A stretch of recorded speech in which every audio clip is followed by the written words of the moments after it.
Hey guys, it's Colin with Ghost Train Comics, and we're here to do another recommendations by author. This one is covering Alan Moore, and just a note about the recommendations by author series before we get into this one, which is that for me, I'm not assuming anything, not assuming or presuming that you have the same opinions as me, or that there are indeed opinions that everybody takes for granted. For me, Alan Moore is one of my favorite writers, is one of the greatest living comic book writers to have ever lived. But for a lot of people, maybe he isn't. Maybe they have their own reasons for not liking him or not liking some of his work. And that's the way it should be. We should all have our own different opinions based on our own personal experiences. But what I want to do in this series, like we did with the Warren Ellis, earlier one for Karnak, and Grant Morrison ones coming up, we have on Invisibles and The Filth, is we want to show why I feel that he is such a good writer, or a particular work, or in this case a series of works, is worth exploring in this level of detail. So again, thank you for tuning in. Hopefully you'll stay with me for this, and let's get into it. So this is a series of stories that I'm going to just group together to call the Alan Moore Lovecraft Horror Books. It is principally a series of 3 comic series in 2 collections. It starts off with the Courtyard that was written and published by Avatar in 2003. This was adapted by Anthony Johnston from a 1994 prose story by Moore, with Moore on as a consulting editor. Then we had Necronomicon in 2010 to 2011. That was a 4-issue series written by Moore and penciled by Jacen Burrows, again with Avatar. And then the final series, Providence, is a 12-issue series published 2015 to 2017, and this one, in a similar fashion to intertwined books such as Kirkman's recent Energon series, where the Void Rivals, Transformers, and the various G.I. Joe series tied in with each other, or Daniel Waters and Ram V's The One Hand and the Six Fingers, the way that the 2 series in that collection were originally published separately and then put together. These books do exist together. They can be read separately but enrich each other. The Providence and Necronomicon coexist. They enrich and weave in and out of each other. Whilst Providence is more of a biographical treatment of Lovecraft, it does turn into a lot of the overreaching points of Necronomicon and Courtyard, and lets them back each other up and make the conceptual horror more real and scary as plot and character points converge and not just reinforce or utilize Lovecraftian lore, but build on and extend it. So to start off with Necronomicon, it is 2 separate books that feed into each other thematically and character-wise.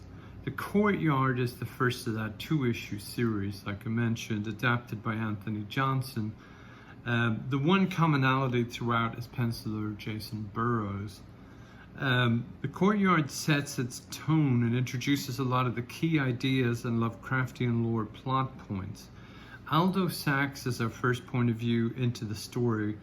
He's a fascinating, deeply unlikable, and racist, prejudiced, flawed federal agent at the start of the story, morphing into something even more disturbing as a result of his investigating series of bizarre killings.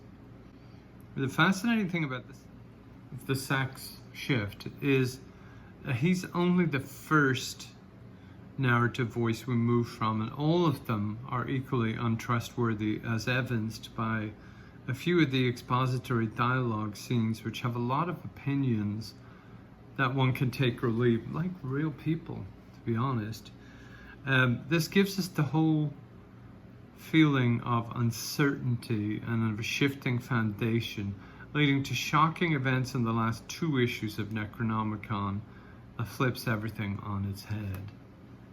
As complete as the 2 series in this volume seem, it's only when you follow it up with Providence that a lot of the questions of full significance of events and people come into full focus.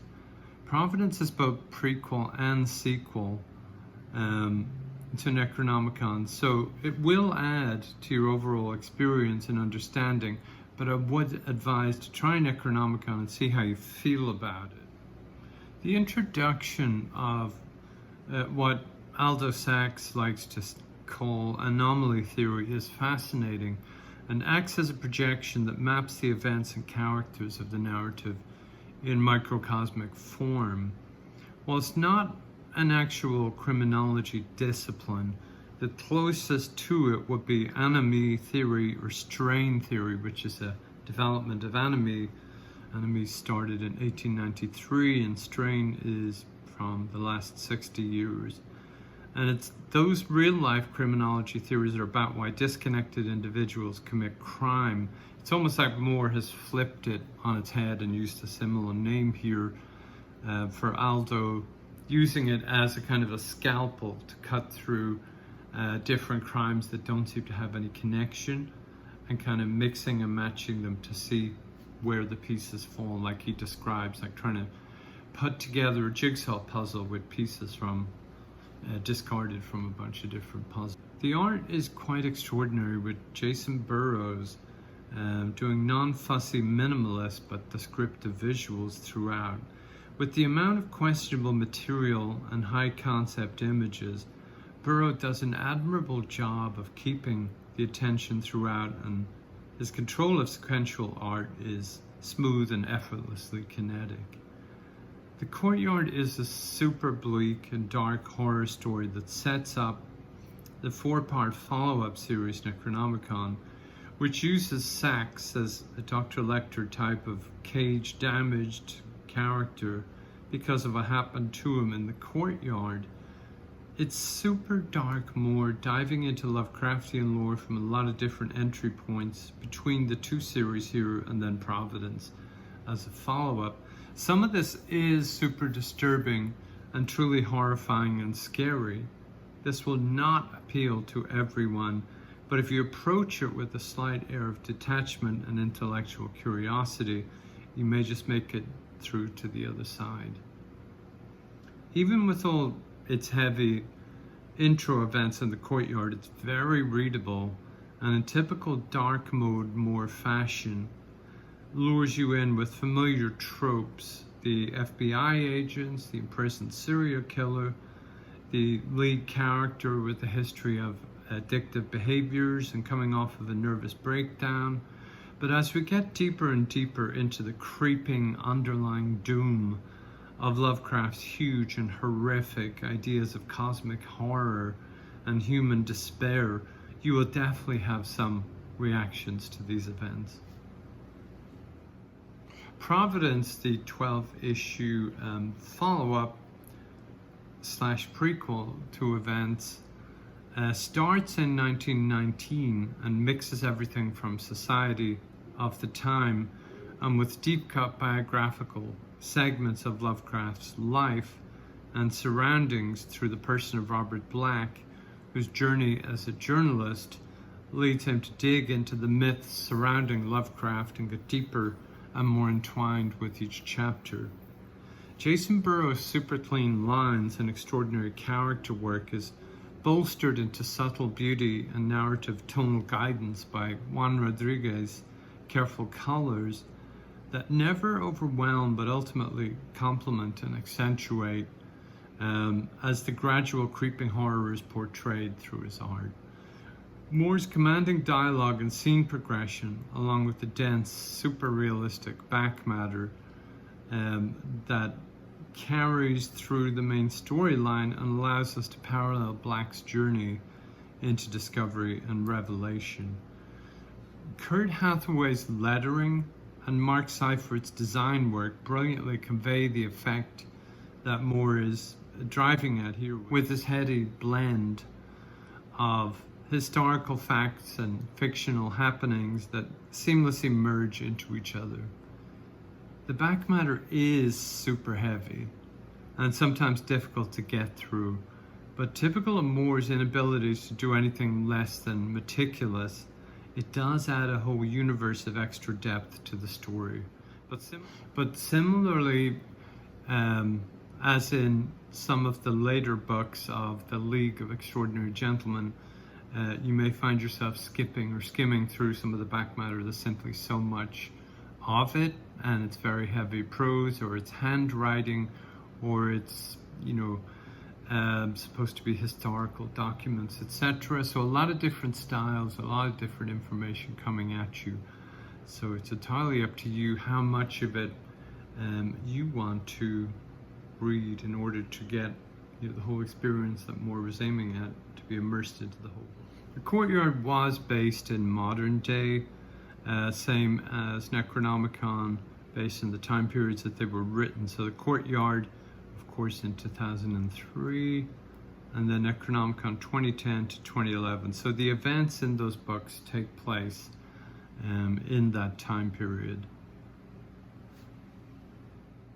So guys, as always, I would love to hear your thoughts on it. If you've read any of these, or if you have it on your to be read list and you're interested in getting more into it, I would definitely recommend giving it a go. If you're very new to comics or very new to Moore, it's up to you if you want to start with something as heavy. Even From Hell isn't quite this heavy in its own way. Definitely Watchmen, or if you've just read some of the earlier superhero stuff that he did, it's every single Moore book is quite a different experience. But definitely this is one that will help you appreciate some of the things that Moore's done over the years, and some of the things that the comics medium has shown that it can absorb and can project and can be a part of the artistic culture. That includes horror really, really well, as we all know these days with Tiny Onion, especially books like The Nice House on the Lake, Exquisite Corpses, and a lot of Garth Ennis's darker works as well. But as always, I would love you to subscribe so you can get updates on what else we're going to be doing on the channel, and of course drop a like and some feedback and any comments that you have on it. But thank you so much for your time, and until next time, take care.